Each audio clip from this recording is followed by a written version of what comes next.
Assalamualaikum warahmatullahi wabarakatuh. Perkenalkan, saya Yunika Maulida Hasibuan, semester 5, Manajemen Dakwah, Fakultas Dakwah dan Ilmu Komunikasi. Di sini saya ingin membacakan sekaligus sedikit menjelaskan tentang tafsir Al-Quran tentang sejarah. Baiklah, masuklah kita pada pembahasan, yaitu yang pertama, Quran Surah Hud ayat 120.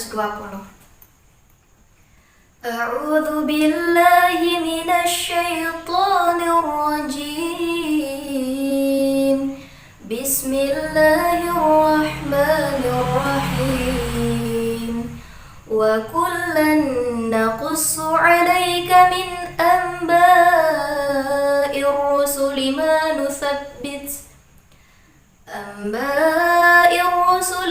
nuthabbitu bihi fu'adaka wa ja'aka fi hadhil haqq wa maw'izatu wa dhikra lil mu'minin, yang sekira-kira artinya, dan semua kisah Rasul-Rasul kami ceritakan kepadamu Muhammad, agar dengan kisah itu kami teguhkan hatimu, dan di dalamnya telah diberikan kepadamu segala kebenaran, nasihat dan peringatan bagi orang yang beriman.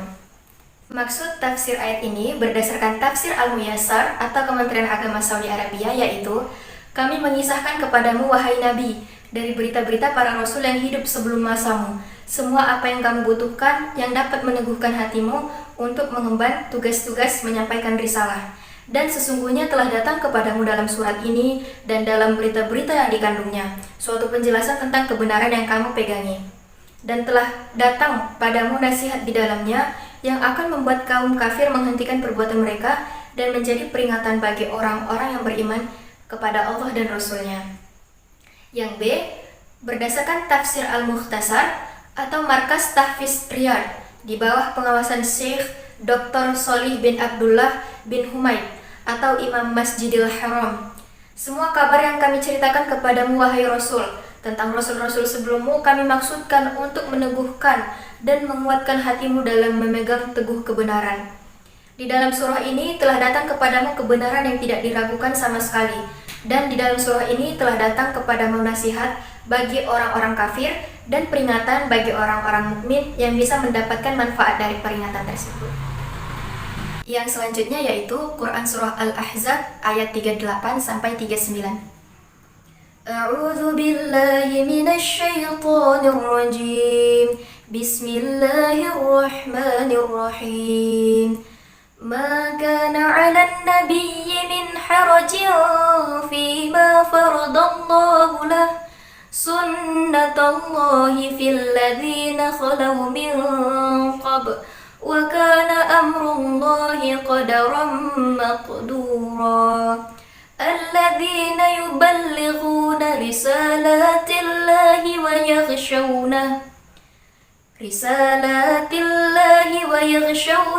wa la yaghshawna ahadan illallah wa kafa billahi hasiba. Yang artinya, tidak ada keberatan apapun pada Nabi tentang apa yang telah ditetapkan Allah baginya. Allah telah menetapkan yang demikian sebagai sunnah Allah pada nabi-nabi yang lebih terdahulu. Dan ketetapan Allah itu suatu ketetapan yang pasti berlaku, yaitu orang-orang yang menyampaikan risalah-risalah Allah. Mereka takut kepadanya dan tidak merasa takut kepada siapapun selain kepada Allah. Dan cukuplah Allah sebagai pembuat perhitungan. Berdasarkan tafsir Al-Muyassar atau Kementerian Agama Saudi Arabia, Nabi Muhammad tidak memikul dosa karena melakukan apa yang Allah halalkan, yaitu menikahi mantan istri anak angkatnya setelah dia diceraikan, sebagaimana Allah menghalalkannya untuk nabi-nabi sebelumnya. Ini adalah sunnah Allah dalam agama pada orang-orang yang terdahulu, dan perkara Allah adalah sesuatu yang telah ditakdirkan dan pasti akan terlaksana.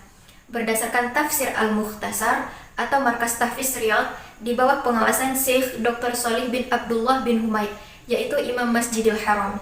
Tidak ada dosa atau tekanan pada Nabi Muhammad SAW dalam urusan yang telah Allah halalkan berupa menikahi mantan istri anak angkatnya.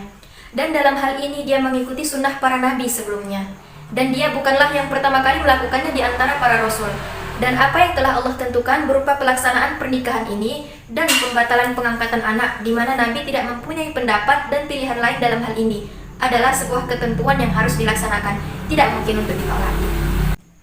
Kesimpulannya yaitu, konsep sejarah dalam Al-Quran adalah untuk mempelajari sunnah, yakni kebiasaan-kebiasaan atau ketetapan ilahi dalam masyarakat, sehingga tidak mengalami perubahan bagi umat manusia. Hukum-hukum sejarah dalam Al-Quran ini terdapat pada sunnatullah, atau hukum-hukum kemasyarakatan, tidak ubahnya hukum-hukum alam atau hukum yang berkaitan dengan materi. Ada beberapa kisah yang diceritakan dalam Al-Quran. Salah satunya adalah kisah Nabi Yusuf alaihissalam yang setelah dilemparkan ke dalam sumur hingga menyatukan kekuatannya dengan mengumpulkan kedua orang tuanya dan saudara-saudaranya. Itu semua adalah kuasa Allah yang terjadi pada Nabi Yusuf. Fungsi sejarah bagi kehidupan manusia yaitu sebagai peneguh hati, pengajaran, peringatan, dan sumber kebenaran.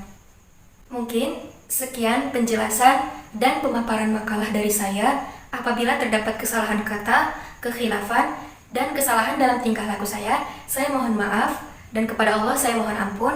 Wabillahi taufiq wal hidayah. Wassalamualaikum warahmatullahi wabarakatuh.